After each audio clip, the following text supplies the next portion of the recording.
CPM-നെ സംബന്ധിച്ചാലും M Swaraj അവിടെ camp ചെയ്തിരിക്കുന്നു, 3 മാസത്തോളമായി ക്യാമ്പ് ചെയ്തിരിക്കുന്നു എന്ന് പറയുന്നു. അപ്പോൾ അവിടെ പ്രവർത്തനം ആ നിലയ്ക്ക് അവരും നടത്തുന്നുണ്ടാവും. അൻവർ ഇവിടെ നിന്നും ഇറങ്ങിപ്പോയതാണ്. അപ്പോൾ അൻവർ നിൽക്കുന്ന മുന്നണിയെ തോൽപ്പിക്കണം എന്നുള്ളൊരു വാശിയായി CPM-ഉം കൊണ്ടുവരുന്നുണ്ട്. പക്ഷേ അവർ നിർത്തുന്ന സ്ഥാനാർത്ഥി ആരായിരിക്കാം? ഇനിയും ഒരു സ്വതന്ത്രനെ പരീക്ഷിക്കുമോ?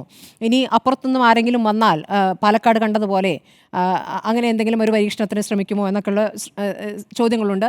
അപ്പോൾ അങ്ങനെ അവരെ നോക്കിക്കണ്ടിരുന്നത് ആര്യാടൻ ഷൗക്കത്ത് സ്ഥാനാർത്ഥിത്വം കിട്ടില്ലെങ്കിൽ അദ്ദേഹത്തെ വലിക്കാമോ എന്നുള്ള ചർച്ചകളൊക്കെ ഒരു ഘട്ടത്തിൽ കേട്ടിരുന്നു, നമ്മൾ പുറത്തേക്ക് കേട്ടിരുന്നു. പക്ഷേ ആര്യാടൻ ഷൗക്കത്ത് ഇന്ന് പറയുന്നു, ഞാൻ ഉറച്ചു നിൽക്കും കോൺഗ്രസിനൊപ്പം എന്നുള്ളതാണ്.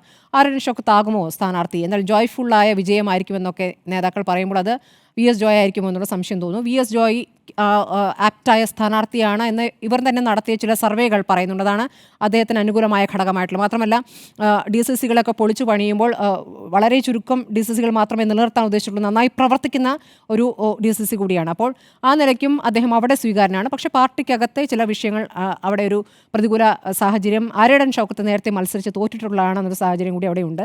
അപ്പോൾ ആര്യാടൻ ഷൗക്കത്തിനെ ഒരു സമയത്ത് തോൽപ്പിച്ച PV അൻവർ ആര്യാടൻ ഷൗക്കത്താണ് സ്ഥാനാർത്ഥിയെങ്കിൽ ആര്യാടൻ ഷൗക്കത്തിന് വേണ്ടി പ്രചാരണത്തിന് ഇറങ്ങുമോ എന്നുള്ള രാഷ്ട്രീയ കൗതുകമുണ്ട്. അപ്പോൾ ആ നിലത്ത് പല കാര്യങ്ങളാൽ പ്രധാനപ്പെട്ട ഒരു പോരാട്ടമാവുകയാണ്. ഇനി അങ്ങോട്ട് തിരഞ്ഞെടുപ്പ് ഉത്സവമാണ്.